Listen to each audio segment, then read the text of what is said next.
Buenas noches a todos, a todas. Buenas noches, Claudia. Hoy día en el curso de Salud Mental y Psiquiatría Comunitaria de 2024 tenemos una gran invitada, una cordial y generosa invitada, la profesora Claudia Araya Ibacache, de quien ustedes ya han podido leer y escuchar algunos de sus trabajos.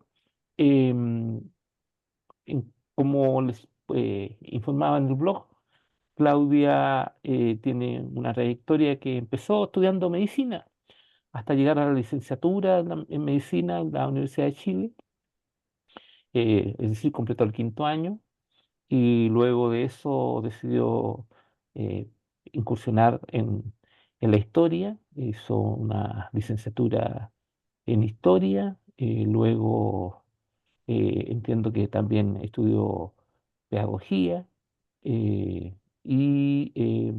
luego hizo un magíster en historia y finalmente se doctoró en historia. Ella es investigadora asociada a la Facultad de Medicina de la Universidad Católica de Chile y hace tiempo ya viene desarrollando una labor muy interesante y contundente a esta altura con algunos de sus colegas y compañeros.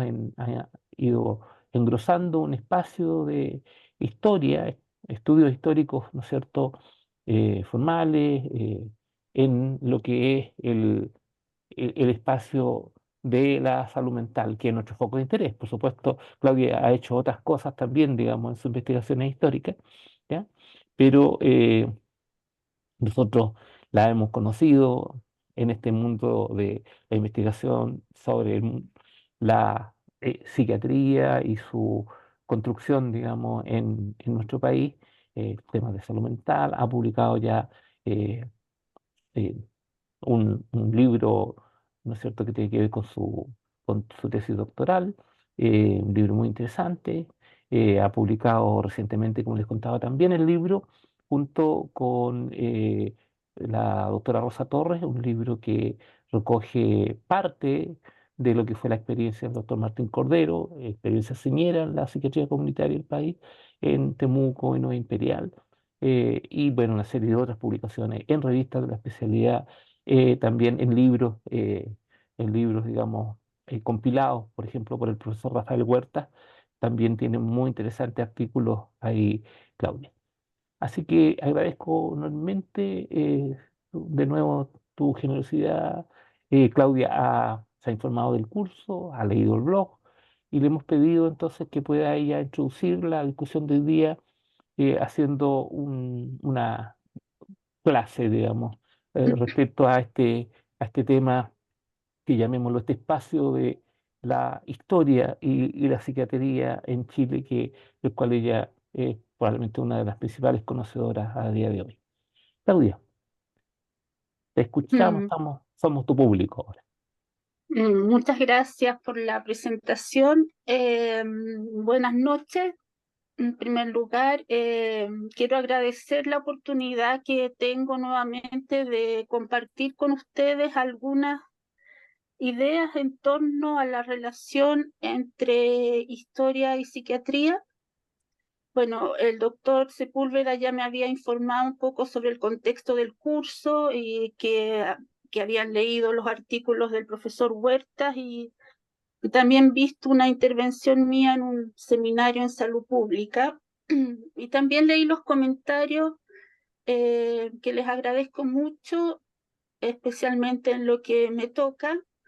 Y voy a tratar un poco de hacerme cargo de los comentarios de ustedes también para que después la conversación sea más enriquecedora. Bueno, la pregunta que se nos plantea es ¿por qué y para qué es importante que los psiquiatras conozcan la historia de la psiquiatría? Eh, Sin duda que el artículo que leyeron del profesor Huertas es muy claro, directo. Eh, Creo que de las pocas cosas que se han escrito sobre por qué hacer historia de la psiquiatría, ahí está esto en un lenguaje que es muy propio del profesor Huertas, muy claro. Silencio. al mismo tiempo muy profundo, Silencio. de una gran generosidad también. No sé si ustedes saben, pero el profesor Huerta ha sido una gran inspiración para la historia de la psiquiatría latinoamericana y también en España, por supuesto. Ha visitado muchas veces Chile y seguramente lo seguirá haciendo, así que yo les recomiendo, si tienen la oportunidad de escucharlo, creo que sería para ustedes de mucho provecho. Bueno, además por los comentarios de ustedes me di cuenta que el artículo era también una muy buena motivación para la reflexión. Por lo mismo, podemos ya como asumir esas reflexiones como herramientas importantes para el quehacer del psiquiatra y también de la comunidad misma, para no volver un poco a repetir lo que dice el profesor de manera, como les digo, tan certera. Entonces, lo que a mí me gustaría ahora es esbozar algunas ideas o preguntas que me han surgido a mí como historiadora dedicada en parte a la historia de la psiquiatría y también como profesora que imparte un curso de historia de la salud mental y de la psiquiatría dirigido a estudiantes de pregrado, de diferentes carreras, no solo estudiantes de medicina. Hay una pregunta preliminar que creo que los historiadores nos estamos haciendo constantemente, y es: ¿para qué sirve la historia, más allá de la historia de la psiquiatría? ¿No sirve para algo la historia? ¿Tiene alguna utilidad? ¿Tiene alguna legitimidad como herramienta epistemológica? Una respuesta puede ser que la historia sirve para conocer. Otra respuesta que vi en los comentarios de ustedes es que la historia no sirve para no cometer los errores del pasado, ¿no? Ahora es una respuesta muy recurrente socialmente cuando uno le pregunta así coloquialmente a la familia, amigos, etcétera. Es muy poderosa la idea de que la historia sirve para que no cometamos los mismos errores, una especie de maestra de vida. Entonces me parece que es muy bueno primero detenerse y pensar un poco en esto. Ahora, si yo busco conocer, ¿qué es lo que quiero conocer? Y ahí enganchamos con lo que dice el profesor Huerta sobre la importancia, la claridad y la honestidad respecto a los objetivos que tenemos. Es válido entonces conocer como una estrategia de legitimación profesional de la psiquiatría la historia, es decir, la historiografía se ha utilizado mucho como una herramienta de legitimación, como decía el profesor Huerta en su artículo, de la psiquiatría. Para mí es evidente que sí, es legítimo, ¿no? Siempre y cuando seamos honestos, coherentes y rigurosos con nuestros objetivos, metodologías y resultados. Ahora, personalmente me atrae más la idea de que la historia nos permite comprender. Un gran referente teórico filosófico ha sido Dilthey y su división en ciencias de la naturaleza y ciencias del espíritu. Entonces, de acuerdo a este referente, podemos decir que la historia no nos permite explicar, sino que nos permite comprender. Y quisiera detenerme un poco en esto, ¿no? En esta gran división entre las ciencias de la naturaleza y las ciencias del espíritu, ¿en qué campo situarían ustedes, por ejemplo, a la psiquiatría? ¿Perdón? Al parecer vivimos en un mundo en el que para sobrevivir necesitamos pertenecer a las ciencias de la naturaleza, al menos en el discurso un poco del establishment. En mi experiencia personal respecto a dónde sitúa la historia, cada vez que postulamos como historiador a los fondos de investigación del Estado, que son la principal fuente de financiamiento de los proyectos de investigación,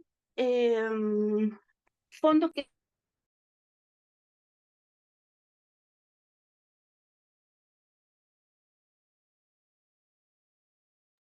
Está silenciado.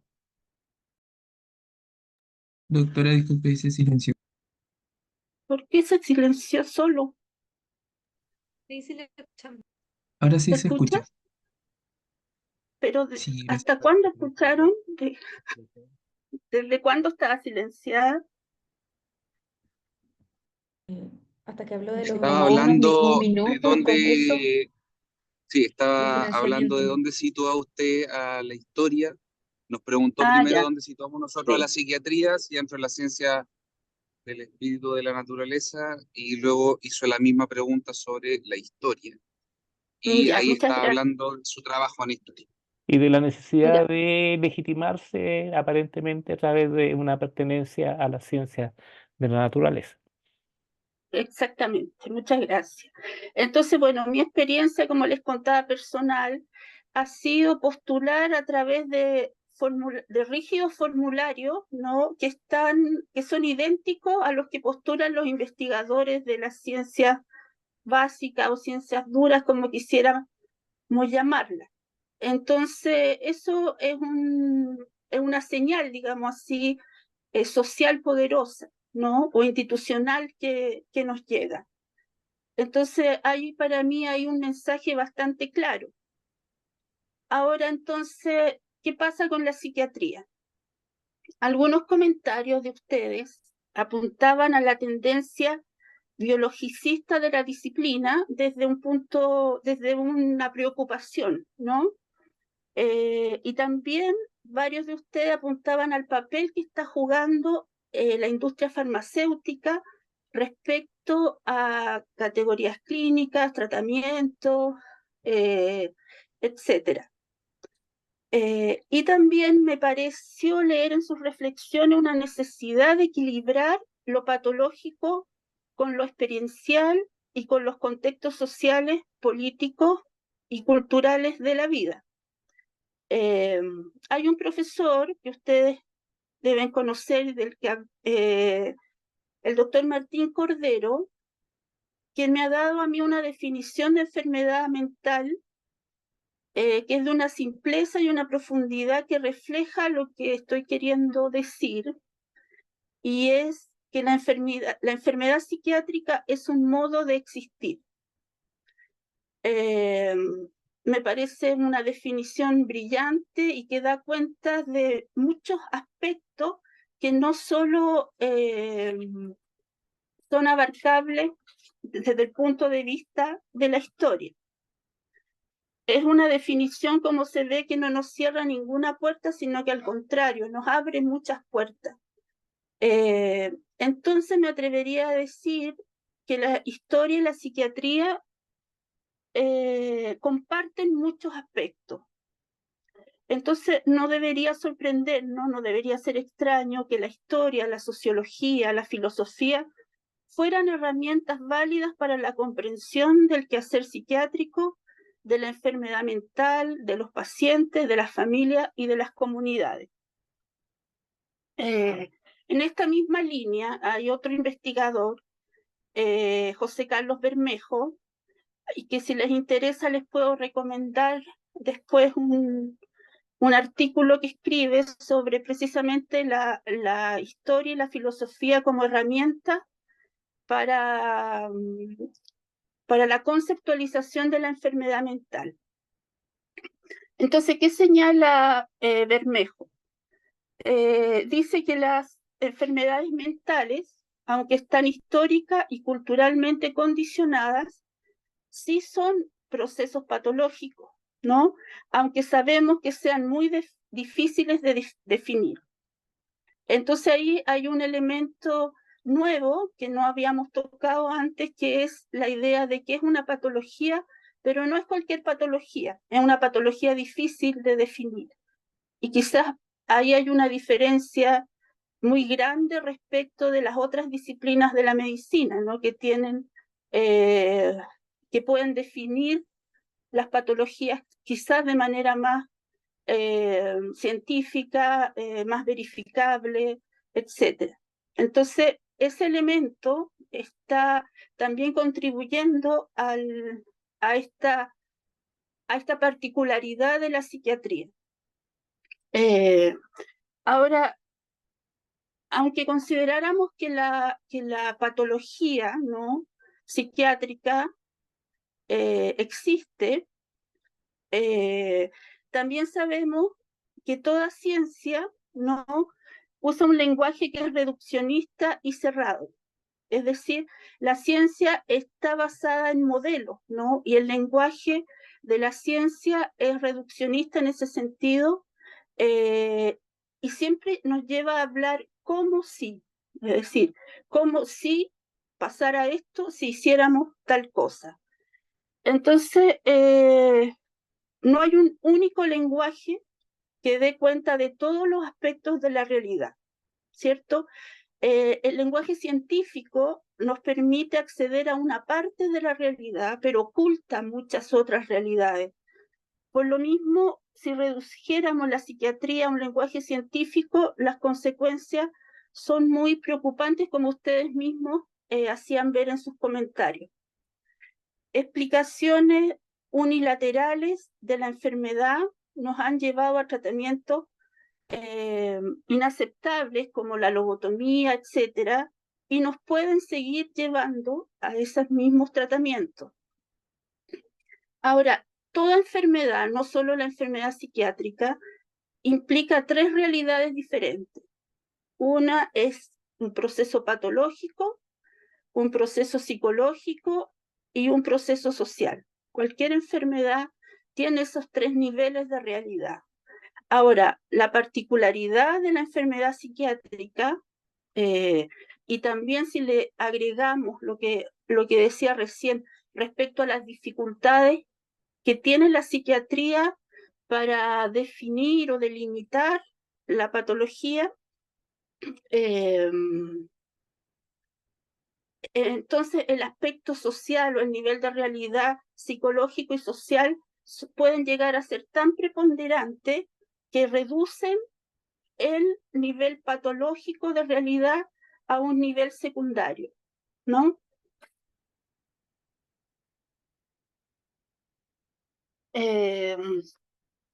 Ahora,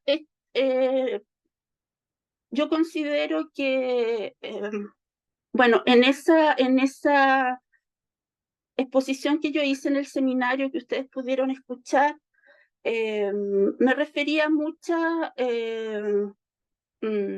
la historiografía chilena y a las contribuciones que ha hecho a la historia de la psiquiatría, de las políticas de salud mental, etc. Entonces ahora quería esbozar otras dimensiones que desde mi punto de vista son muy relevantes del quehacer psiquiátrico y que han sido escasamente exploradas, y que me gustaría planteárselas.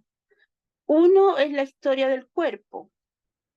Es decir, saben ustedes como médicos, ¿cierto?, que los cuerpos de las personas hablan y son herramientas de comprensión muy valiosas para el psiquiatra, es lo que supongo.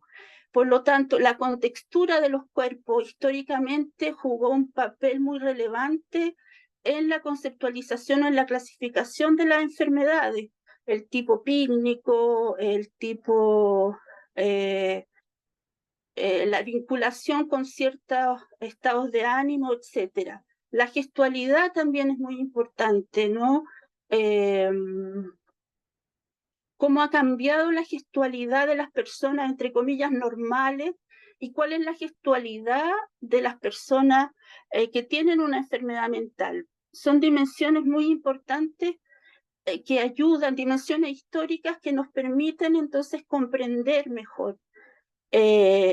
Otro otro punto más práctico que me parece muy relevante y que se habla muy poco, también a nivel, podríamos decir, social político, que es el papel que los trabajadores o funcionarios de la salud de los hospitales psiquiátricos, no es un proceso solo de los hospitales psiquiátricos, ¿no?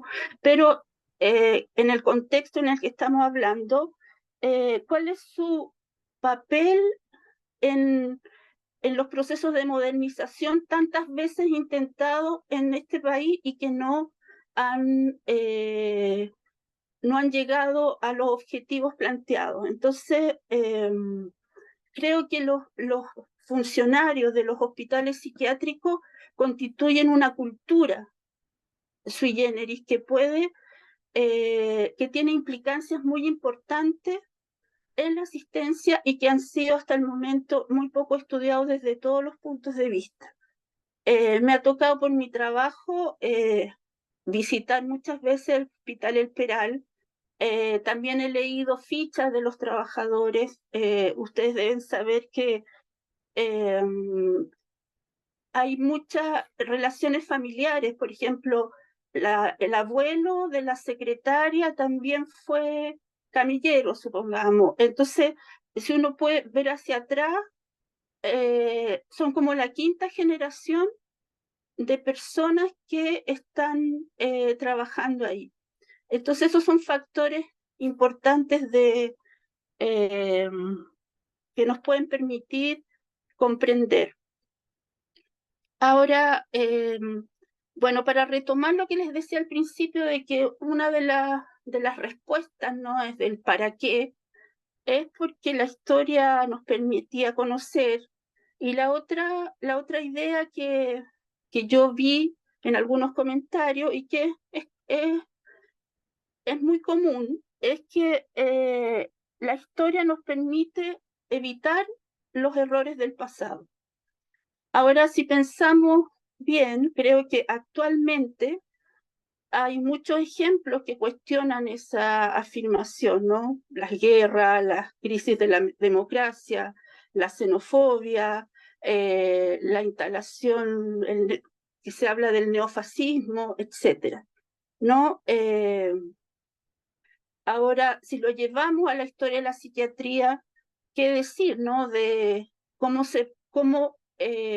pareciera que por alguna razón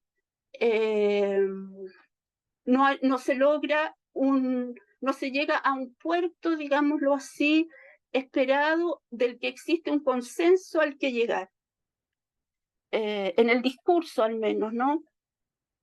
Ahora, al mismo doctor Cordero, yo le he escuchado muchas veces en muchas exposiciones decir que la historia de la psiquiatría es atemporal, porque se siguen haciendo las mismas cosas, se siguen intentando tratamientos aberrantes, sin la consideración del paciente, y parece que este es cada vez más discriminado.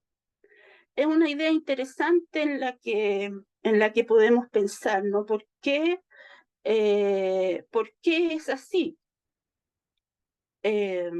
Bueno, a mí me parece que ahí hay un problema filosófico, ¿no? Y cultural, que quizás tiene que ver con lo mismo que dice el doctor Cordero, que es ¿qué se pierde? Él siempre dice que ¿qué se pierde? Tratemos con el paciente psiquiátrico. ¿Qué se va a perder si este gallo ya está loco, ya nadie lo quiere ni en la familia ni en la sociedad? Bueno, la historia también nos da muchos ejemplos de eso. Sabemos, aparte de los horrores del nazismo, sabemos que se supo mucho tiempo después que en Francia, durante la ocupación alemana, se dejaron morir de hambre a 40.000 enfermos de hospitales psiquiátricos para privilegiar, ¿no? Para que la comida llegara a las personas, entre comillas, sanas, ¿no? ¿Por qué? Porque, bueno, no se pierde mucho. Entonces,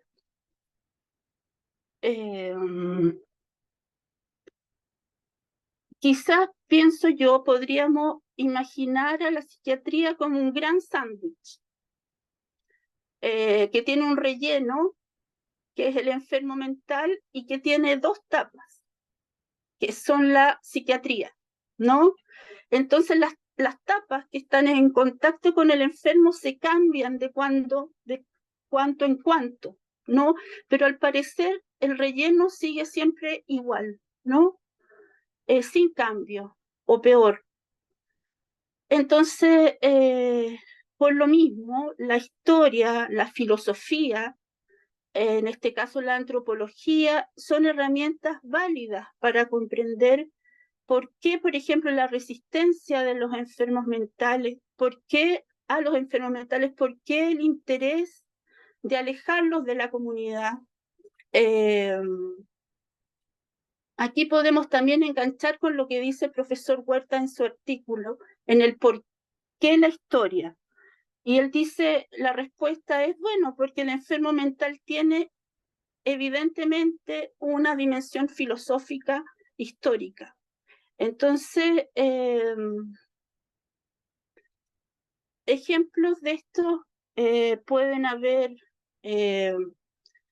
muchos.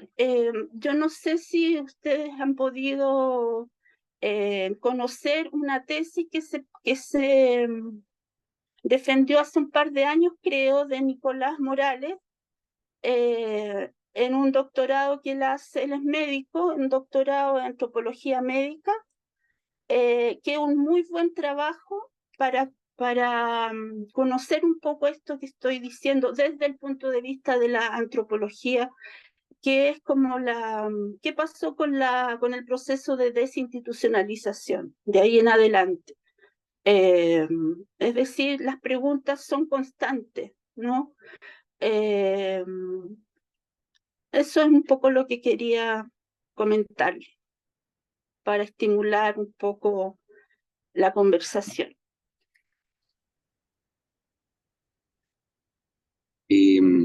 Profesora, perdón, si pudiese, por favor, dejar el nombre del artículo de Nicolás Morales en Yo les voy alguna a compartir parte yo les voy a compartir del la chat. tesis. Tiene Andrés, una tesis de Nicolás. El artículo es otro de Muchísimo. Bermejo. sí, el ¿Tú artículo lo de conoces, Bermejo, Rafael? ¿Ah, sí, el sí? artículo de Bermejo estaba en las lecturas de Ah, una ya. sesión anterior, ya, de la Ah, ya. sesión respecto a qué son las enfermedades mentales. Y está ahí en el blog. Y la tesis de Nicolás, yo se las voy a compartir, les voy a compartir el acceso, ¿ya? Una tesis muy, muy interesante. Se las voy a compartir, Andrés, ¿ya? No se preocupen. Bueno, Claudia nos plantea, ¿no es cierto?, algunas, amplía, digamos, lo que ella había señalado en lo que estuvimos viendo en- como preparatorios para esta sesión respecto a la relación entre historia y psiquiatría y nos plantea algunos nuevos temas como forma de provocación para poder conversar con ella. ¿Ya? Es un privilegio tenerla y les pido entonces que sin ningún pudor, porque aquí no aprovechemos esta ocasión de poder reflexionar con ella, escuchar sus reacciones a nuestras propias divagaciones. ¿Ya? Así que por favor, sin temor, aprovechemos la generosidad de Claudia de estar con nosotros.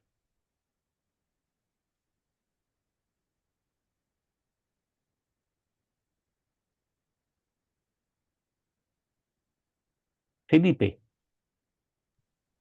Hola, buenas. Muchas gracias. ¿Se escucha bien? sí, perfecto. Súper. Em, yo quería hacer una pregunta, profesora, respecto a esto mismo que usted mencionaba del comentario del doctor Cordero acerca de la atemporalidad de la psiquiatría, pensando en que la psiquiatría surge en cierta época y de ahí va adelante, y eso ya está en el marco digamos, de grandes cambios epocales. Em, Voy a hacer una, digamos, creo que me voy a tardar en llegar a la pregunta, pero para hacerla larga. Mm. Hay un, hay un autor que se llama Enrique Novela, que creo que es español, que habla de historia de la psiquiatría. Y él plantea, por ejemplo, de que la enfermedad de la esquizofrenia tiene que ver directamente con el surgimiento de la modernidad y cómo el espíritu de lo moderno y la forma de entenderse del ser humano a sí mismo desde esta forma más individual, más reservada, más introspectiva, tiene directamente que ver con cómo la gente se entiende a sí misma y cómo empieza a surgir esto como algo patológico.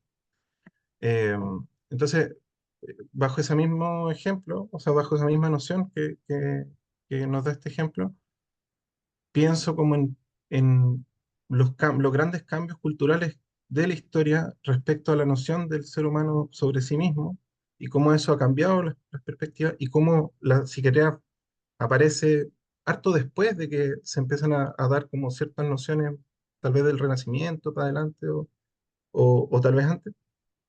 Eh, y en esto un poco lo que quiero ir es que me da la sensación de que esta pregunta sobre lo atemporal de la psiquiatría tiene que ver con que está enmarcado dentro de toda una tradición que parece ser eh,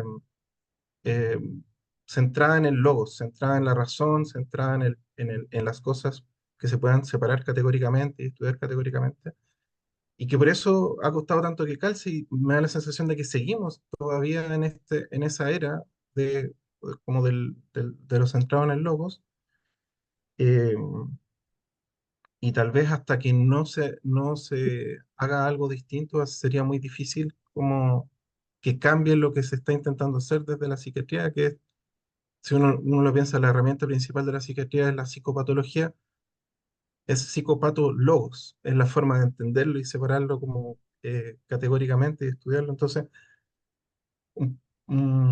tal vez la pregunta es, que le quiero hacer con todo este preámbulo, es ¿qué opina respecto a las épocas en las que estamos? Como sobre lo epocal. Y si es que ve, digamos, en la época en la que estamos ahora, que no sé si nos situamos en lo postmoderno, sigue siendo lo moderno, en verdad, ahí no me manejo mucho. Si ve que está ocurriendo algún cambio que usted cree que pueda cambiar la dirección de cómo nos relacionamos lógicamente o logocéntricamente con estos asuntos difíciles de definir como es la enfermedad mental.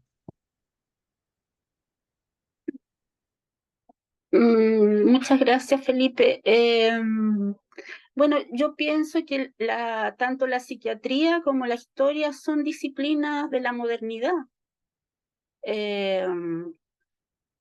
así como muchas otras. Uno puede decir, bueno, Heródoto, el padre de la historia, etcétera, etcétera, pero la historia como la conocemos ahora, no, es una disciplina moderna que nace para, en parte, ¿no? Para legitimar los estados-naciones, por lo tanto, necesitamos una historia, ¿no? Un recorrido, como se usa ahora eh, tan comúnmente, una especie de narrativa del hombre moderno, ¿no? El hombre, el sujeto de la historia, ¿no? Entonces eso marca una gran diferencia respecto de la Edad Media, por ejemplo. Entonces, y claro, la psiquiatría es lo mismo, la psiquiatría, la medicalización, digamos, si la psiquiatría como disciplina médica comienza en Francia con la Revolución Francesa y la idea de hacerse cargo de este sujeto que es importante, ¿no? Porque el centro de la revolución es el hombre. Y digo hombre porque hombre y era humanidad. Entonces, eh, son dos disciplinas que tienen ese carácter. Entonces, tampoco podemos juzgar como nosotros quisiéramos que fuera, ¿no? De eso habla mucho Huertas en su artículo. Nosotros no podemos usar las categorías actuales como válidas, ¿no? Nosotros lo que hacemos o tratamos de hacer los historiadores es ver la coherencia de un discurso del pasado, ¿no? La coherencia interna que tiene. Por lo tanto, cuando tú dices que la psiquiatría está haciendo algo ahora. Yo no sé bien lo que está haciendo la psiquiatría, porque la misma pregunta es, la psiquiatría nace y la historia nace en un contexto, obviamente, no histórico y social muy importante, que es la modernidad.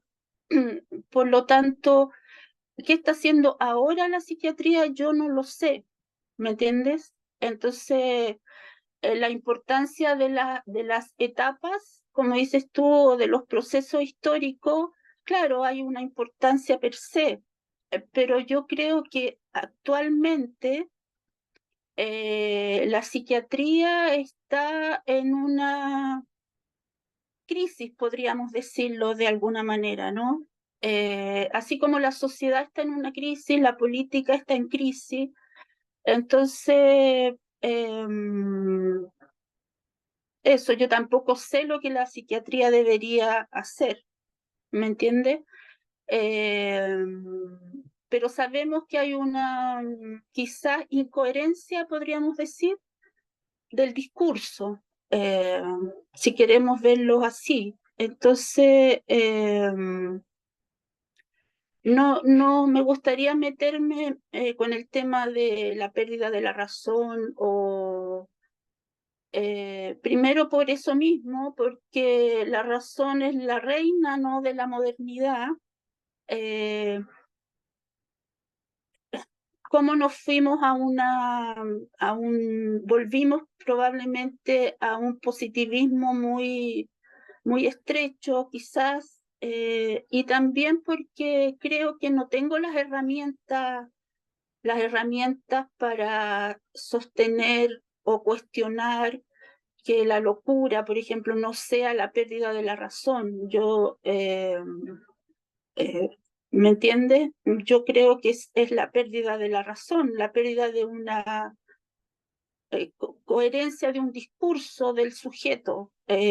Ahora, respecto a la esquizofrenia, muchos autores han dicho que la esquizofrenia es un invento o es algo que nace en la modernidad. El mismo, como se dice en uno de los textos, Guattari, Deleuze, que plantean que la esquizofrenia no existe, ¿no? Que es un invento del capitalismo o un producto del capitalismo, del descontento, de la enajenación, etcétera, etcétera.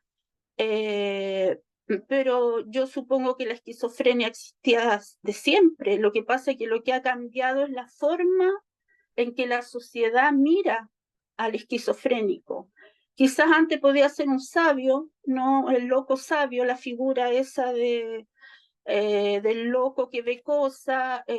También ahí se plantean los ejemplos, cómo puede ser de repente una persona que es un machi, por ejemplo, que está en un trance, que tiene delirio, pero ese es un médico, es un sabio, ¿no? Entonces, eh, eso es lo que yo creo que cambia, es la visión social del loco, porque cambia el contexto histórico, ¿no? Eso, más Sí, o menos. muchas gracias. ¿A ti te interesa harto la historia? Yo me acuerdo, me fijé en tus comentarios de, del blog y te gusta harto la historia de la psiquiatría. Sí, interesante. Valioso. Claro, la idea es que no sea una cosa enciclopédica o no estoy diciendo que en ti lo sea, sino que, claro, la historia queda un poco como lo interesante de saber, pero ¿cómo me sirve para comprender lo que estoy haciendo yo actualmente como psiquiatra? Es decir, estoy haciendo esto, pero ¿por qué lo estoy haciendo así? ¿Por qué no lo estoy haciendo de esta otra manera? Eso. Ok. Andrés,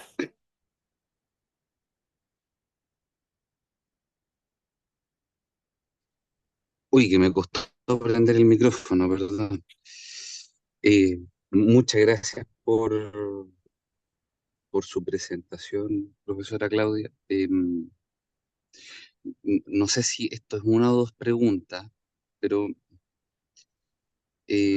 pensando en un concepto que creo que viene a servir en esta discusión, una psicoanalista, parece que es la Colette Soler, habla de un concepto que me encuentro muy interesante de autómatas del bien.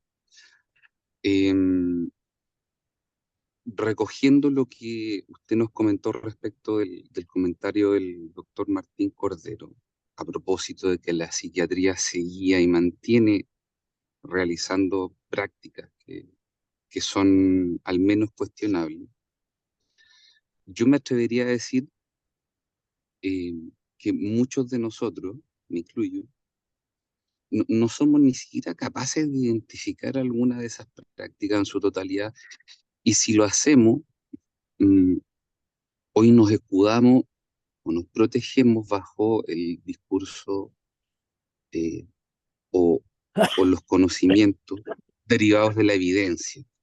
Eh, y esa es nuestra gran defensa como médicos. Eh, Esto que hago está validado por una serie de estudios en miles de pacientes, por lo tanto, esto que estoy haciendo debe estar bien. Eh, y es un refugio que es bastante eh, peligroso, entiendo yo, por la comodidad que da. Eh, y si bien yo desde el pregrado me formaron diciéndome que era necesario que los cuestionamientos hacia nuestra práctica vinieran de nosotros mismos, eh, usted nos dice que es posible, que la historia sea una herramienta que nos permita cuestionar las prácticas de la medicina o de la psiquiatría hoy. Em, entonces pongo sobre la mesa esa discusión respecto de quién tiene que cuestionar las prácticas psiquiátricas. Em, Desde mi punto de vista, todos, pero me gustaría escucharla a usted en esto. Muchas gracias.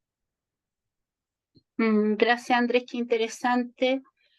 Eh, bueno, tiene varios aspectos tu comentario.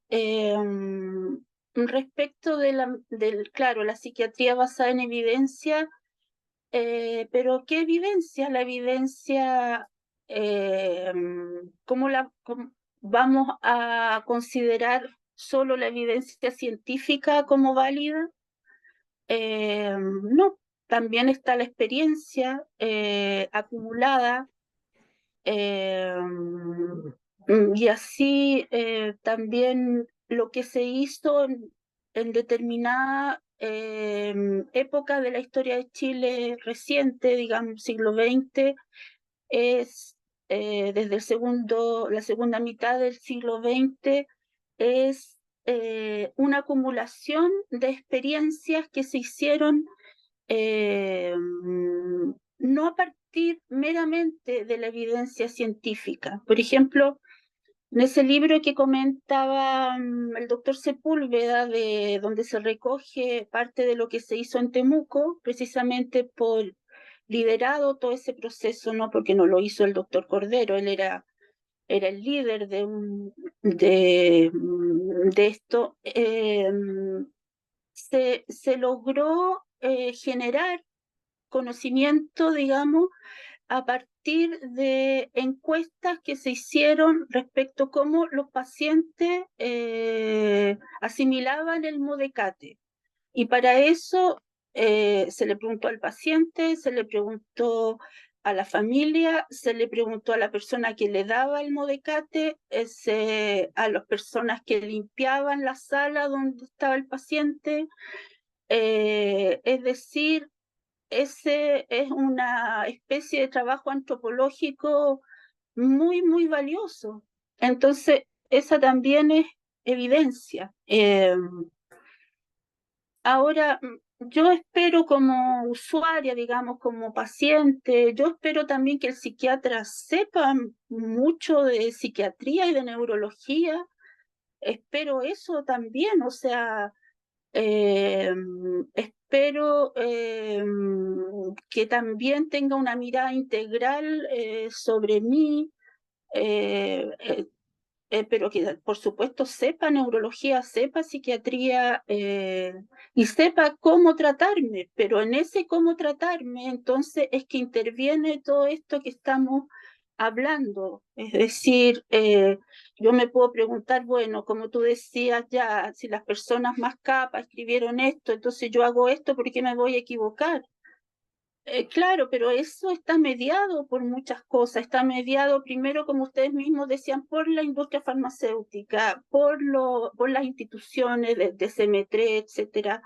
Está mediado también por ese paciente. Va a tomarse esos medicamentos, qué sé yo, ese paciente. Es decir, no puedo repetir una receta, supongo yo, ¿no? Entonces ahí es que empieza este mundo a abrirse hacia las dimensiones, entonces, como decíamos, históricas, filosóficas del paciente y también del médico, y como tú, yo también estoy de acuerdo, quienes cuestionan, más que, yo no sé si cuestionar es la palabra, yo creo que sí se cuestiona, pero también se tienen que hacer otras cosas, ¿no?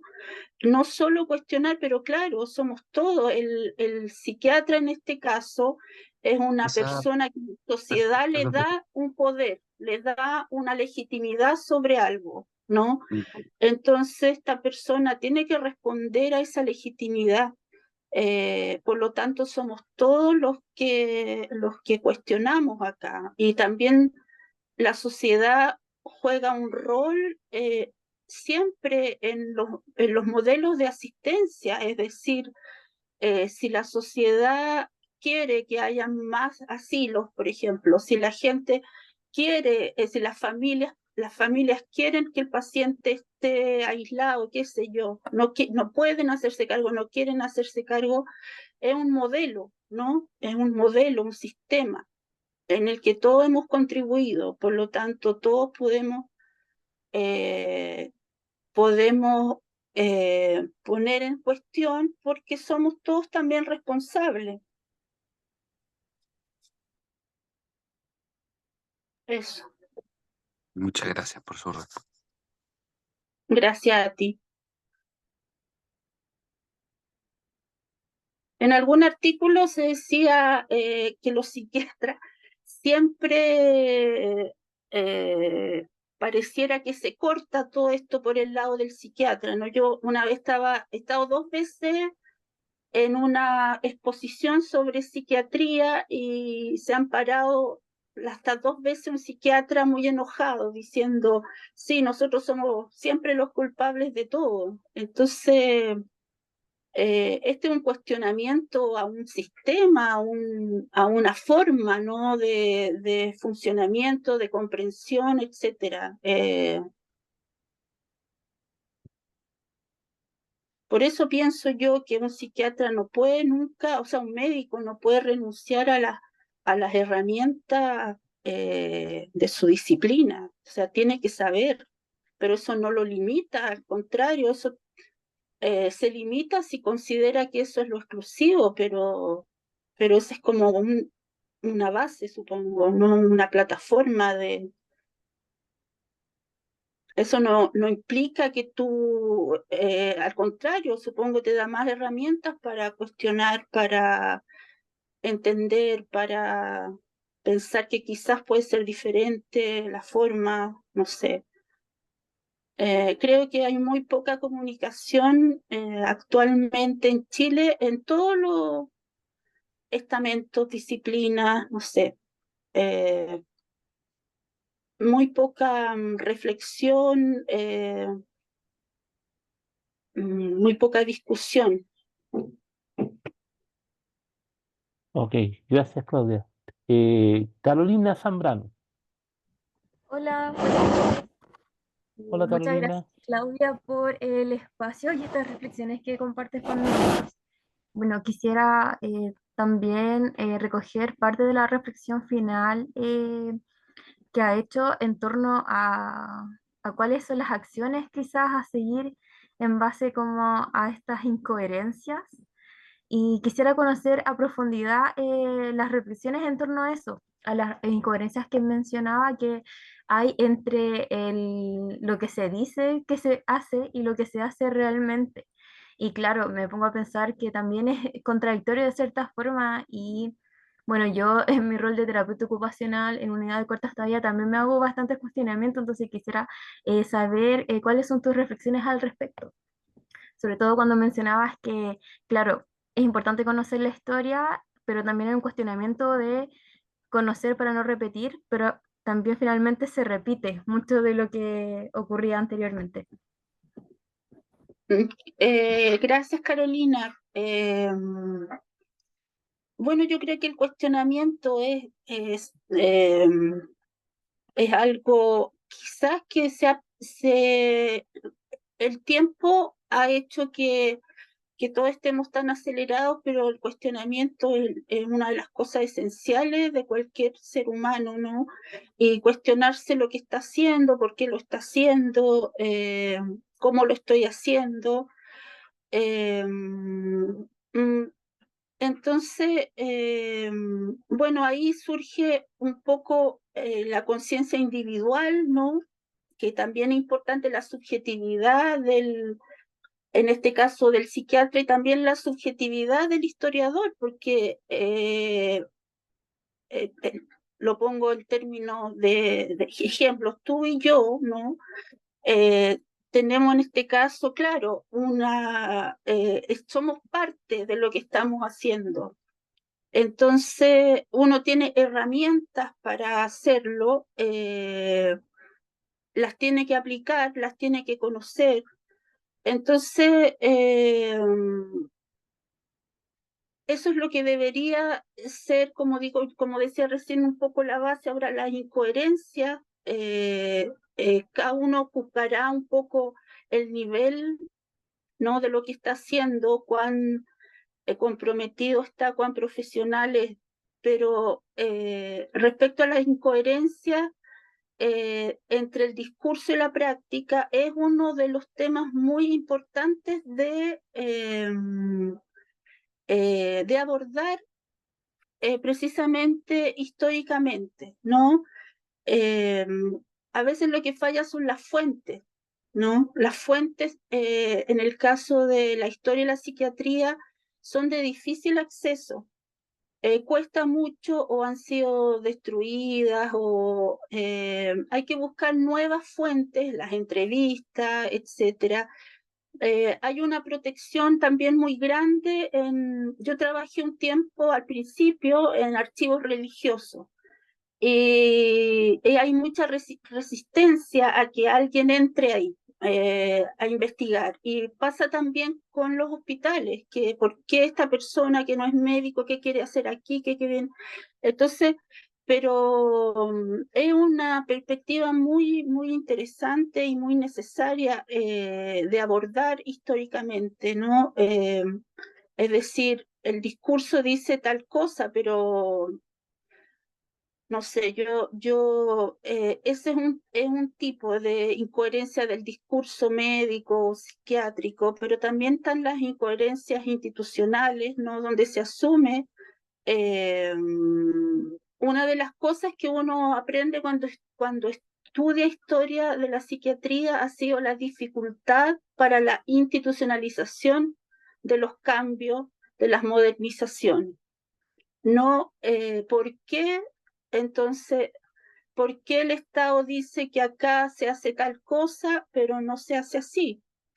Eh, entonces, eh, me parece que tenemos que hacernos cargo también de eso y los debates son muy importantes cuando, bueno, todo esto de la ley de salud mental, se ve muy poco debate social, muy poco debate académico, muy poca presencia, ¿no? Eh,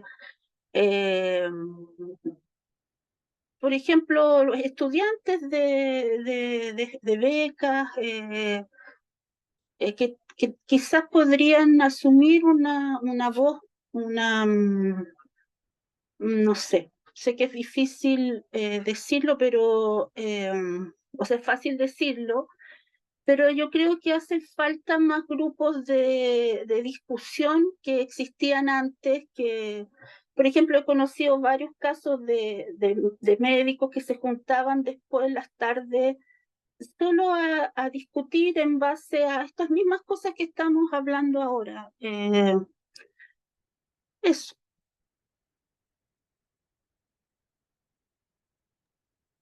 Gracias, Claudia. Parece que los tiempos han cambiado, porque ya no hay tiempo para hacer eso, ¿no? Para regalarse discusiones más profundas, más sustantivas y más también a ritmo lento, ¿no? Y que estamos corriendo siempre y no profundizando, haciendo, por lo tanto, cayendo en prácticas que están muy ritualizadas, ¿no? Mm. Claro, es que yo ahí pienso que a nivel quizás más global las universidades han tenido un retroceso en, en, en los debates. Creo que las universidades en general no han estado con la suficiente fuerza para hacer, no sé, propuestas, actores eh, que son parte creo yo.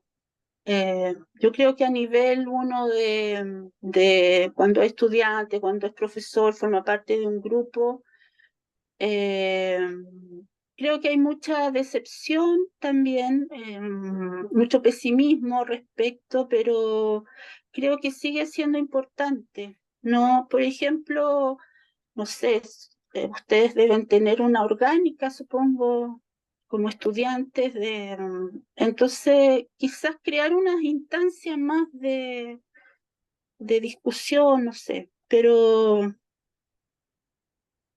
creo que hay muchos sentimientos de que nada se va a conseguir, Ujú.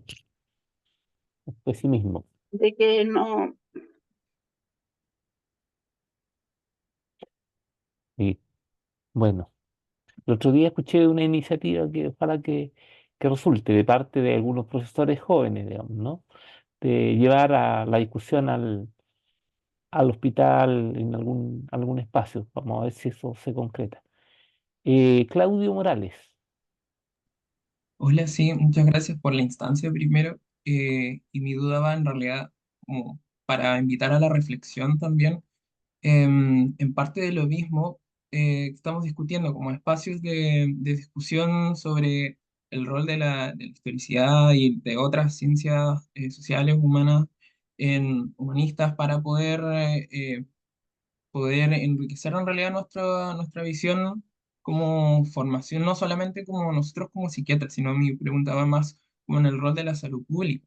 Eh, ¿Qué instancias? Que recuerdo que en algún momento de su presentación del video, nombró que existían o que se podrían generar alguna instancia donde se incluya, por ejemplo, la historicidad o algún historiador, por ejemplo, historiadora, en roles activos, como de construcción de salud pública. Esto entendiéndolo justamente como con el rol activo de la historia, que para mí sí me hace mucho sentido en lo personal de el conocimiento de la historia como un rol activo en el sentido de no cometer errores del pasado. Si bien se pueden llegar a cometer aún sabiendo la historia, lamentablemente, si es que no se conoce nada de la historia, si es que se deja como un tabú, o si es que se deja como un punto de no discusión, se está como condenado a repetirlo, según lo que algunas personas han dicho anteriormente. Entonces, en eso me gustaría saber como sus reflexiones al respecto. Gracias, Claudio. Claro, bueno, en ese seminario creo que un poco el contexto era diferente. Claro, puedo constatar una realidad un poco, hubo un periodo de los 2000 donde hubo un interés por las universidades por que las carreras, me refiero a la historia y a la medicina, tuvieran cursos de historia. No logró no se logró como en otros países crear departamentos de historia dentro de las facultades de medicina o de o de terapia ocupacional, enfermería. Hay historiadores, hay sociólogos que hacen sus investigaciones, pero eso que en algún momento pensamos alguno que podía constituirse, ¿no?, en una base importante, fue disminuyendo, fue dejándose a un lado. Bueno, las razones yo creo que las sabemos más o menos, ¿no? Eh, entonces, eh, pero esa es una cosa, pero también por parte de lo que me corresponde como historiadora, también los historiadores estamos muy abocados, como decía, a postular a fondos que son muy competitivos. Entonces eso te puede significar mantenerte en una universidad investigando o simplemente quedarte un año haciendo clases, pero un poco un paria, entre comillas, ¿no? Porque no ganaste ningún fondo, porque la universidad también vive mucho de esos fondos. Entonces, eso hace evidentemente que los historiadores tengan una especie de repliegue del escenario público, ¿no? Entonces, surge nuevamente que aquí no importa la historia, es decir, que los chilenos no tienen memoria, que etcétera, etcétera. Pero yo creo que han habido eventos, dos eventos en la historia así muy presentes en Chile, uno que fue el estallido social y otro que fue la pandemia, que evidenciaron claramente, ¿no?, que la historia era, por un lado, en el caso del estallido, me sorprendió mucho el nivel de conocimiento histórico que tenían las personas que entrevistaban en la calle, la claridad que tenían respecto a las demandas, por ejemplo, a saber lo que se había perdido, lo que se había tenido, lo que se había perdido. Y en el caso de la pandemia, se invitaron muchos historiadores de las epidemias, historiadores de las vacunas. La persona con la que yo trabajo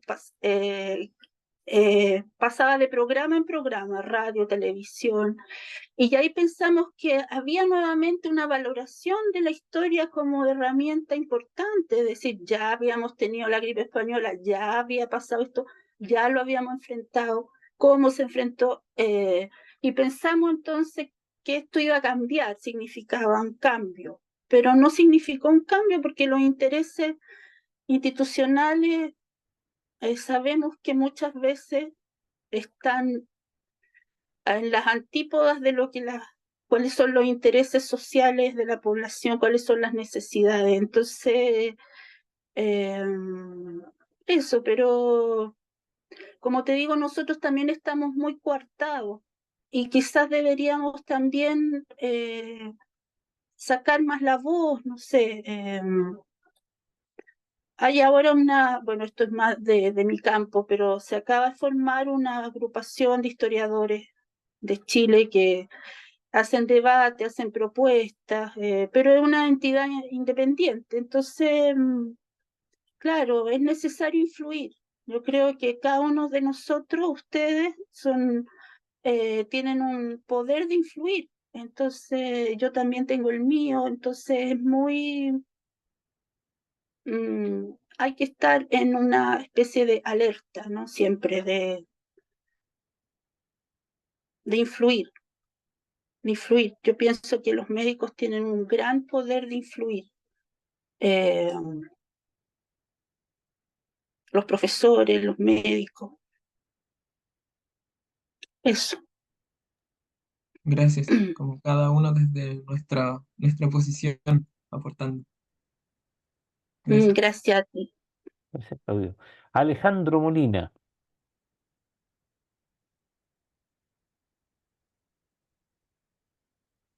Sí, a mí me gustaría recalcar la importancia de los artículos respecto a la historia, nos hace reflexionar sobre los fundamentos de aquello que hacemos día a día Y bueno, nos enseña también que la historia no solamente es una herramienta pasiva, sino también una herramienta activa de reflexión en el cual podemos aprender algunos aciertos y desaciertos del pasado. Y bueno, en base a ello yo creo que es fundamental conocer también la importancia de lo que es la dignidad humana, que inherente al ser humano no solamente tiene un valor en cuanto a cómo van cambiando los tiempos, creo yo, sino que también, bueno, actualmente la dignidad del ser humano es en cuanto él puede funcionar para la sociedad, pero en realidad el fundamento creo que también debería ir de la mano en el tema ético, en cómo nosotros vamos juzgando la historia. O sea, desde ese punto de vista, sí hay algo subjetivo en que cada uno, eh, es necesario en realidad que cada uno de nosotros tengamos como algo subjetivo de cómo juzgar la historia, o tiene que haber algún lineamiento, digamos, primordial o algo universal para cada uno de nosotros, eh, digamos, juzgar qué es qué práctica está buena y qué práctica está mala, o se hizo mal, se hizo bien, digamos, para no volver a repetir lo mismo. Esa es mi pregunta. No, gracias Alejandro. Voy a partir por la primera parte porque tocaste un tema central que no habíamos tocado y que creo que me ayuda, nos ayuda a también hacerme cargo de la segunda parte o sea, de tu pregunta en concreto.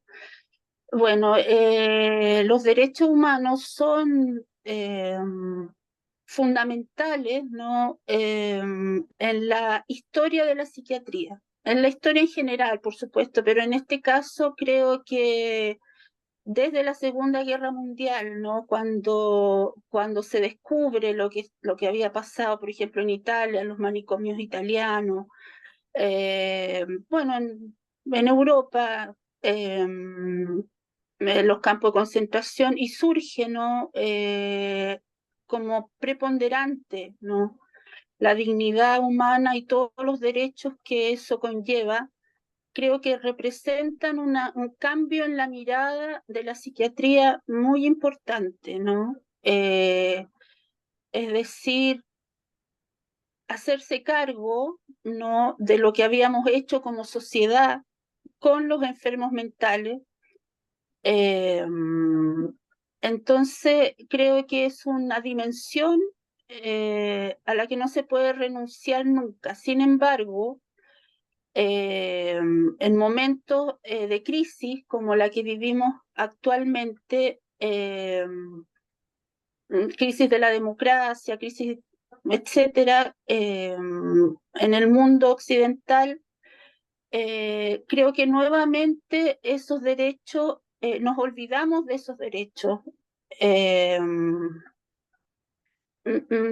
Yo en una de las clases, yo muestro en las clases que hago a los estudiantes pregrado, muestro una foto del hospital de Putaendo y cuento un poco que los pacientes estaban engrillados.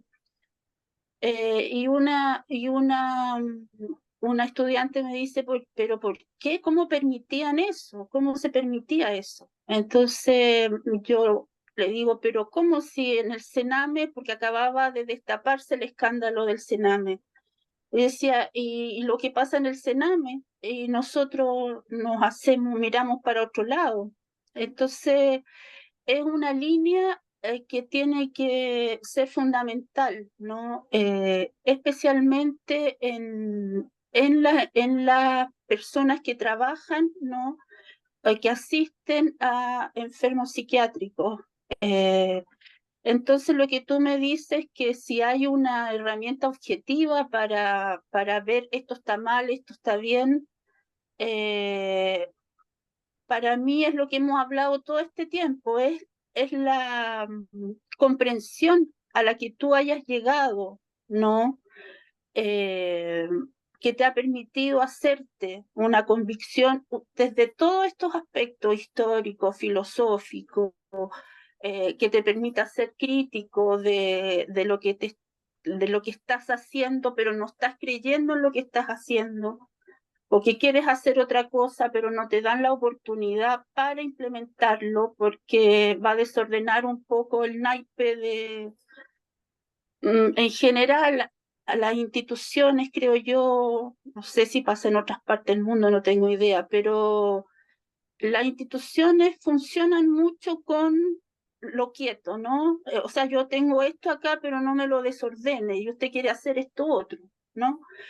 Entonces, de todos esos aspectos uno hace una reflexión, no es una herramienta, es una convicción a la que tú vas a llegar como psiquiatra, como chileno, como ser humano, eh, no, y que tiene que ser coherente eh, con los valores sociales, culturales que tenemos actualmente, no con las prácticas quizás, pero eso.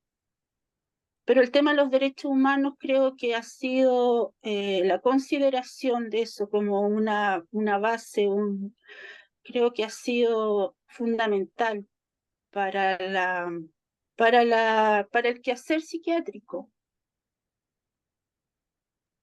Muchas gracias. O sea, claro, si tú tienes siempre en cuenta eso, decir por qué vas a tratar al enfermo psiquiátrico de otra manera, por qué no le vas a hablar, por qué no le vas a explicar lo que estás haciendo, por qué, cuál es la razón. No se me ocurre ninguna razón por la que no puedas tratarlo como un ser humano que está enfermo, que no está enfermo, que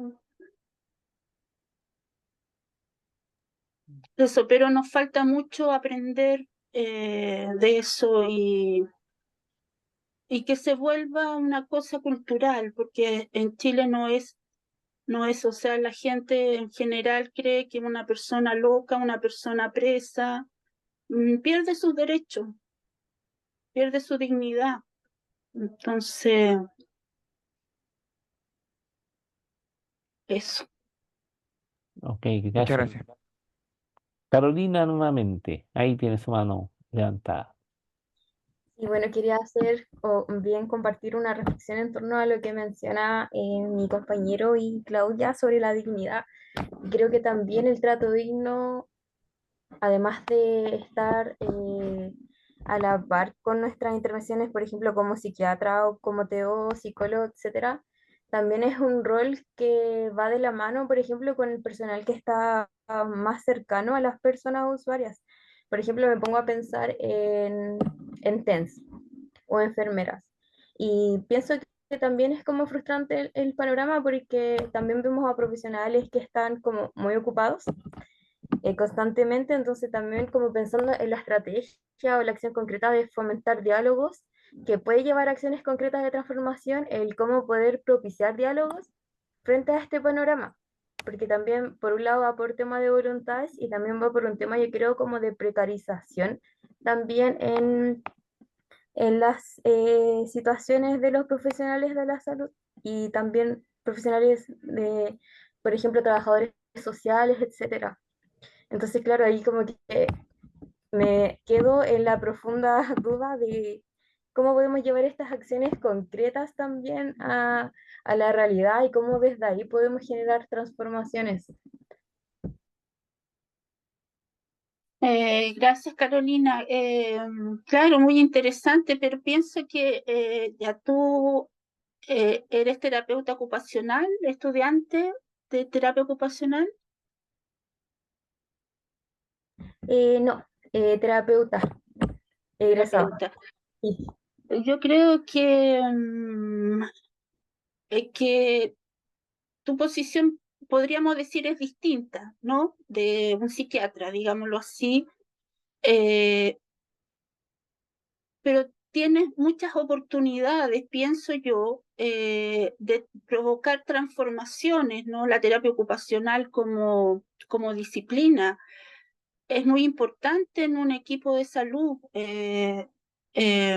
Por lo tanto, creo que ahí hay mucho por hacer, hay mucho por debatir, por incluirse, ¿no? Porque pienso yo no sé bien eh, cómo opera la asistencia, por ejemplo, en un servicio de psiquiatría, no sé, pues de Coquimbo, no sé bien cómo opera eso, pero tengo la percepción de que el psiquiatra sigue siendo lo fundamental y yo creo que el psiquiatra está bien, pero todos tienen un rol fundamental que jugar, es decir, creo que es mucho mejor funcionar como un equipo integrado donde haya asistente social, terapeuta ocupacional.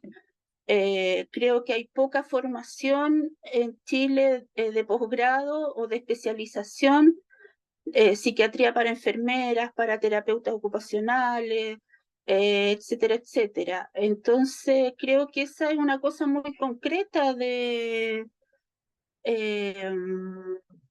de abordar. Por ejemplo, tengo un amigo que es historiador, César Leighton, que está en Temuco, vive en Temuco, y en la UFRO se abrió, él presentó un curso de historia de la salud, donde incluye terapia ocupacional, y tiene un gran éxito, es decir, está lleno de estudiantes que opinan, que cuestionan, que tienen mucho que decir. Yo creo que esas iniciativas son muy interesantes de mirar, de repetir, de insistir.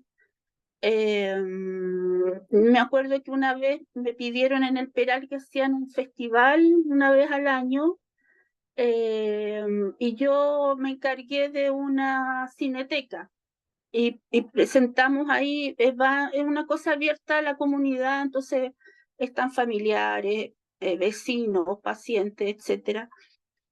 Entonces presenté yo ahí unos videos eh, y estaba lleno, lleno, lleno. Y bueno, me puse a conversar y el 90% eran estudiantes de terapia ocupacional, que estaban muy interesadas en saber, en ver cómo había sido posible, ¿no? Llevar a cabo estrategias de rehabilitación muy efectivas. Concretamente era un video que hay, que está en Facebook, si no lo conocen, que es sobre el proyecto de terapia de economía de fichas en el Peral. Yo escribí un artículo sobre eso, ¿no? Que lideró el profe Montesinos, también estaba el doctor Marconi, que que formó el equipo, etcétera. Entonces quedaron muy motivadas respecto a conocer iniciativas que se hicieron integralmente, no se capacitó a los funcionarios, están psicólogos, terapeutas, etcétera, etcétera. Entonces, creo que hay cosas muy concretas que abordar, que exigir, mm, esa es mi respuesta. Gracias, gracias Claudia. ¿Alguien tiene alguna otra opinión, comentario o pregunta para Claudia?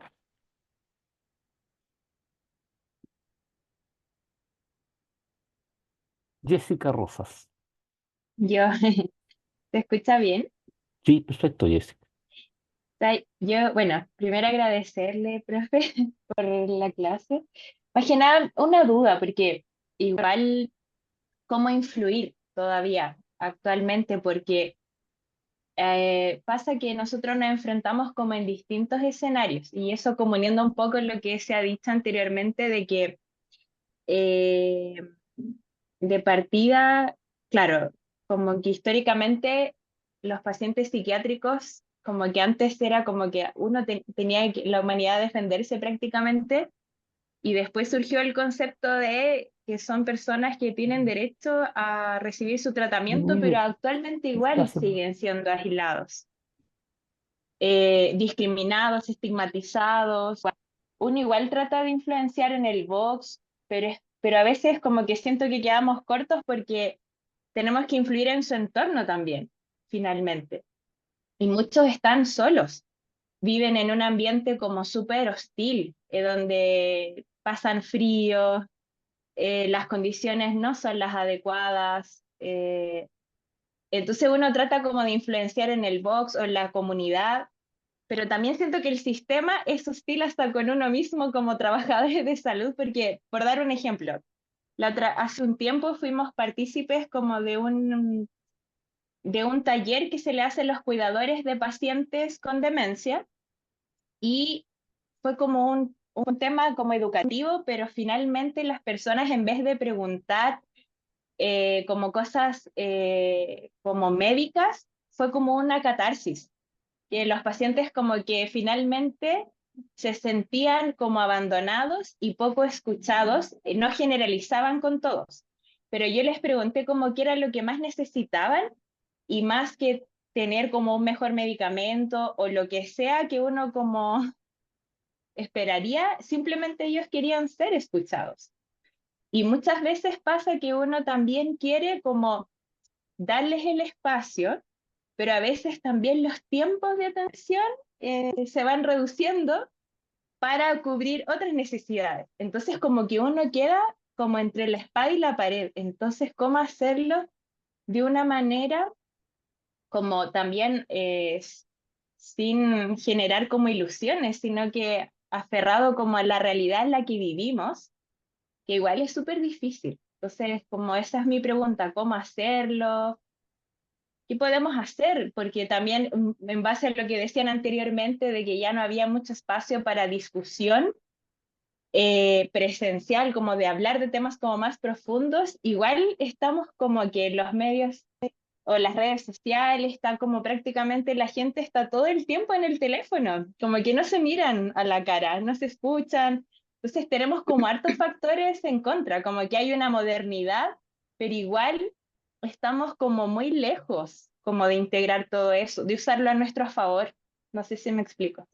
Sí, te entiendo perfectamente y es como un abismo y sobre todo cuando uno, creo, estudiante se está formando, se siente mucho más constreñido, ¿no? Tiene que cumplir con una serie de cosas, siente que no tiene ningún poder de cambio. Entonces es un abismo de, de situaciones complicadas, y lo que tú dices es bien cierto, que generalmente a mí me ha pasado también en las clases que las personas terminan hablándome del familiar, que en el consultorio, que esto, que lo otro, que está en la casa, pero porque, claro, termina siendo en un desahogo, y la gente quiere cosas prácticas, ¿no? O sea, decir, eh, yo veo en ustedes esa, la necesidad de cómo hago algo para algo práctico. ¿Para qué me sirve esta señora que está hablando si finalmente yo voy a llegar y tengo, no sé, 40 minutos y el paciente seguramente va a estar peor en su casa que lo que podría estar acá? Entonces, yo no tengo una receta. Yo creo que todo lo que hablamos son muestras de lo que hemos conversado al principio, lo que se ve en los comentarios de ustedes. Yo valoro siempre en los estudiantes, la juventud, eso, ¿me entiendes? La inquietud, la necesidad, la urgencia. Y creo que hay alguna manera de usarlo, que es agruparse con los otros estudiantes, escribir una cosa, parece simple, pero no es simple. Es decir, bueno, nosotros nos parece, dejarlo por escrito, presentarlo, nosotros nos parece que esto podría mejorarse de esta otra manera, y eso es un paso importante porque todo no se va a poder, no se puede abordar.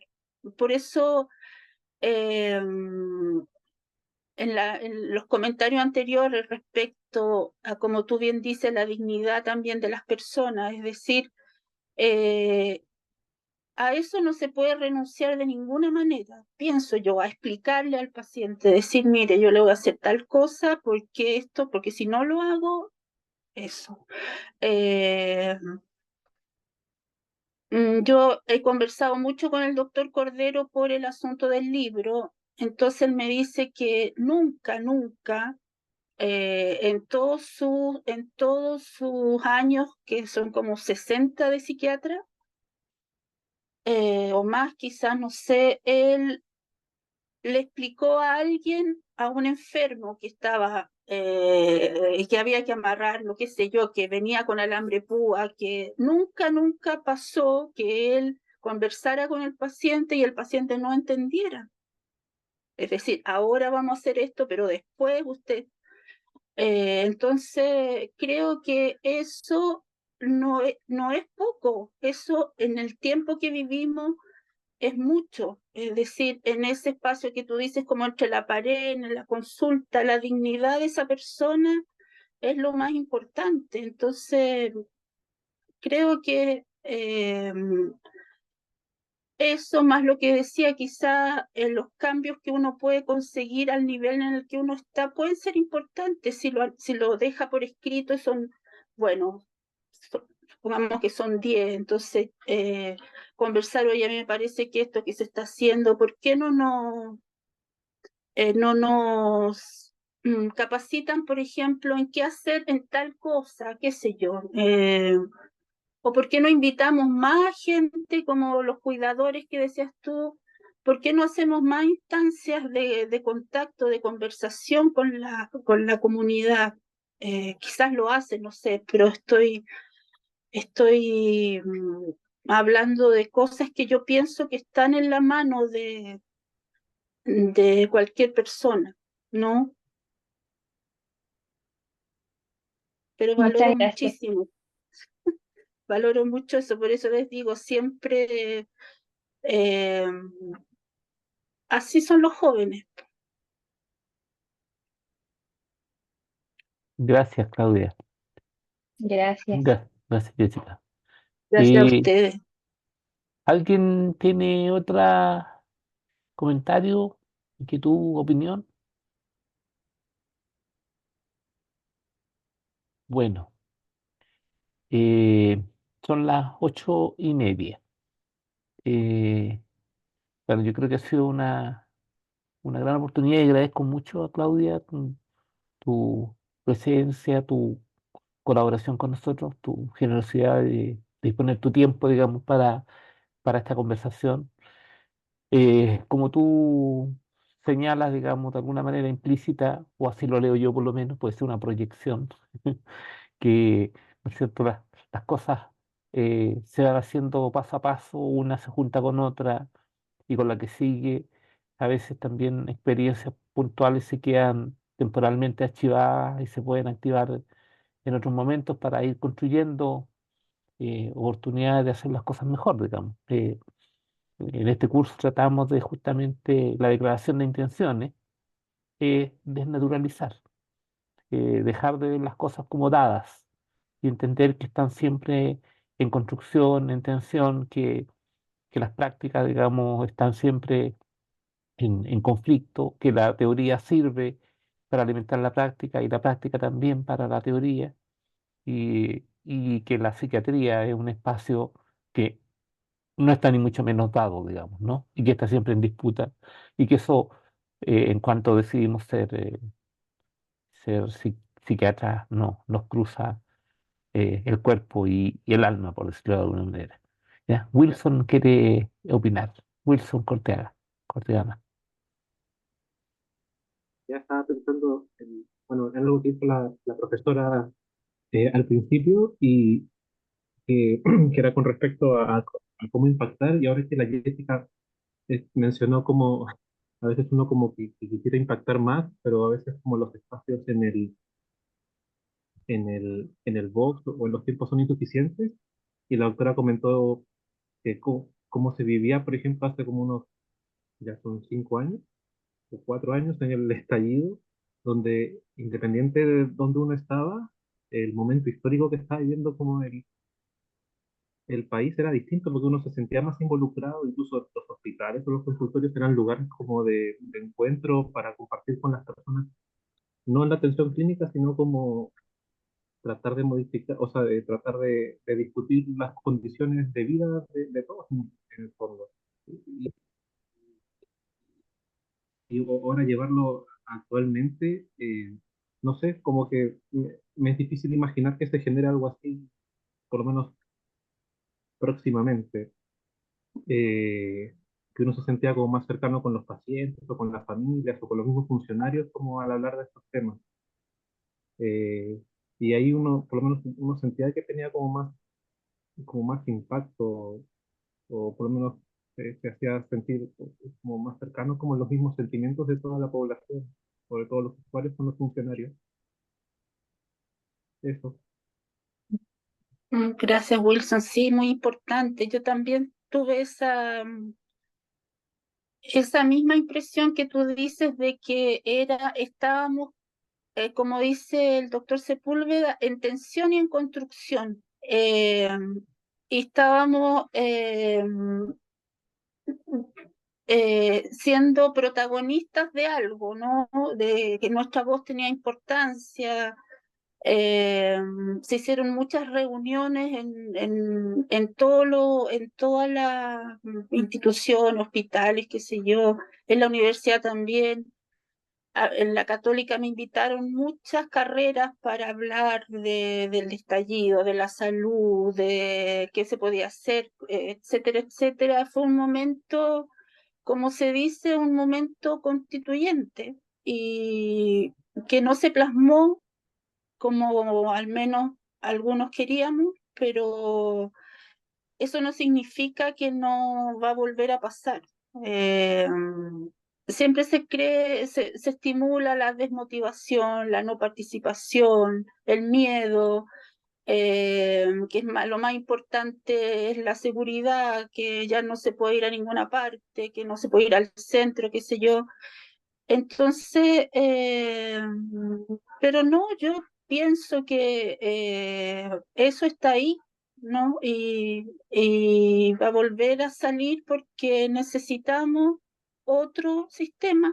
Entonces, eh, pero sí tuve esa misma sensación, pero al contrario, lo miro más optimista. ¿No? Porque si uno ve historia de Chile para atrás, o sea, historia de Chile han habido muchos momentos así y que no hemos podido, bueno, porque lo que se opone a eso es muy poderoso, tiene mucho poder, mucha fuerza, pero bueno, por eso pienso también que los que decían que la historia se acabó, ¿no? Que el fin de la historia, etcétera, etcétera. Ahí fue otra muestra de que no es verdad, no es cierto.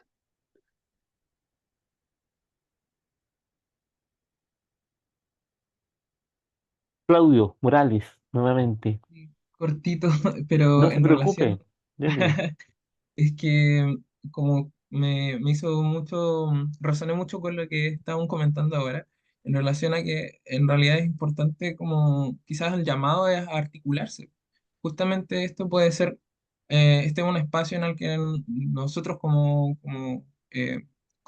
estudiantes y profesores podemos aprovecharlo, pero también podemos llevarlo a otras instancias para empezar a generar más diálogo como un llamado quizás al diálogo. Siento como quizás no podamos pasar a una articulación tan directa o tan grande como en otras instancias. Quizás la coyuntura histórica de ese momento está empezando a cerrarse, pero de todas formas eso no significa que las problemáticas sigan vigentes, todo lo contrario. Entonces, si es que nosotros estamos ya en esta discusión, significa que en realidad si las problemáticas están puestas es porque hay cosas por hacer y en realidad el llamado es que si es que están las problemáticas es que hay que actuar en algún momento, de alguna forma, partiendo desde la discusión. Y no solamente con nosotros, sino también en los espacios en los que tengamos con los pacientes, usuarios y funcionarios. Quizás desde la informalidad y de a poco llevarlo a instancias más colectivas o más articuladas, pero quizás aprovechar espacios como partiendo desde espacios coloquiales, almuerzos, juntas, de todo, todos siempre son espacios que de alguna forma pueden llevarnos a quizás en el futuro poder articular algo más allá. Em, Eso es como lo que quería decir. Ujú. Gracias, Claudio. Voy a contar algo que quizás muchos de ustedes conocen, pero que me parece muy relacionado con lo que tú dices. En los años antes del golpe, entre el 65 y el 73, hubo experiencias de psiquiatría comunitaria liderados por el doctor Marconi en el área sur de Santiago, ¿no? En poblaciones con muchas carencias económicas. Y bueno, ahí quizá ustedes lo saben, se organizaron, ¿no? Las personas hicieron unas jornadas de salud mental, bueno, después se crearon organizaciones, asociaciones para los programas de neurosis, asociaciones de mujeres, por ejemplo, para los jardines infantiles, las monitoras eran las primas de los niños, bueno, se creó una organización en torno a la salud mental, a la asistencia. Después vino el golpe, bueno, se desarticuló todo, el doctor Marconi lo echaron, etcétera, pero cuando el año 82, 83 comenzaron las protestas y las ollas comunes, obedecían a las mismas organizaciones, es decir, las mujeres que se habían organizado para cuidar niños, por ejemplo, mientras las otras mamás estaban haciendo el programa de neurosis, qué sé yo, era la misma organización que hizo la olla común, eh, que empezó a enseñarle a los niños, que se hicieron talleres, etcétera. Entonces, eso también es un ejemplo de lo que estamos comentando ahora, es decir, el poder, ¿no? De esa organización cuando es genuina, ¿no? Cuando las personas de esa organización saben que su opinión, lo que ellos hacen, tiene tanto valor, ¿no? Como cualquiera, bueno, el poder de esa organización es muy fuerte y se proyectó muchos años después, hasta muchos años después. De hecho, el jardín infantil de la población de La Victoria fue creado en estas experiencias de psiquiatría comunitaria del doctor Marconi, el jardín que sigue hasta hoy día. Entonces, porque había un déficit cognitivo muy importante de los niños que se detectó haciendo encuestas, estudios epidemiológicos ahí locales. Entonces, creo que eso sigue vigente todavía, ¿no? La organización social. eh, lo de octubre creo no nació espontáneamente de un día para otro, porque como trabajo en el centro, sé que trabajo cerca del parque San Borja, ahí había muchas avisos antes de personas que se juntan a reflexionar, se juntaban. Entonces, cuando vino el proceso constituyente, ya estaban establecidos muchos grupos de conversación. Entonces, eso. Ok, bueno, eh, hartos temas sobre los cuales reflexionar, ¿ya? Eh, Bastante más que una, como diríamos, la historia entendida como una de las disciplinas de las humanidades, como si estuviera en un panteón, ¿no es cierto? Sino que la historia viva, ¿ya? Y la historia que se nutre, que nutre los momentos actuales, otros a partir de experiencias previas que muchas veces están ahí eh, muy desconocidas, muy poco disponibles. ¿No? Y la idea es también tener esos materiales a mano. Yo siempre me imagino que me imagino la vida como cocinando, ¿no? Cocinando y con lo que hay, tratando de hacerlo el mejor caldo posible, digamos, ¿ya?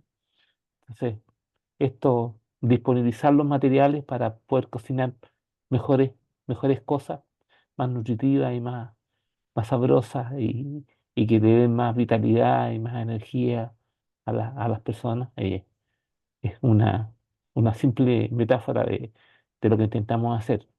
Así que, Claudia, creo que le has puesto hartas cosas a la sopa, ¿ya?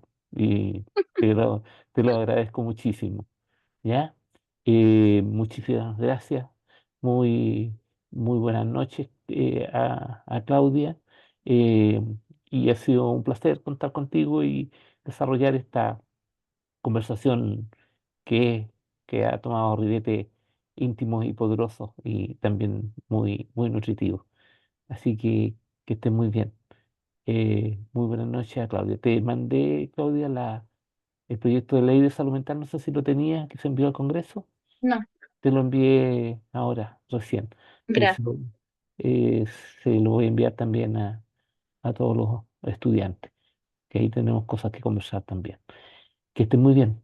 Muy buenas noches y muchas Muchas gracias. gracias. Muchas Gracias gracias. a todos. Doctora, muchas gracias. Buenas Que estén noches. muy bien. Gracias. Gracias. Chao, chao. Chao, chao. Gracias. Chao, chao.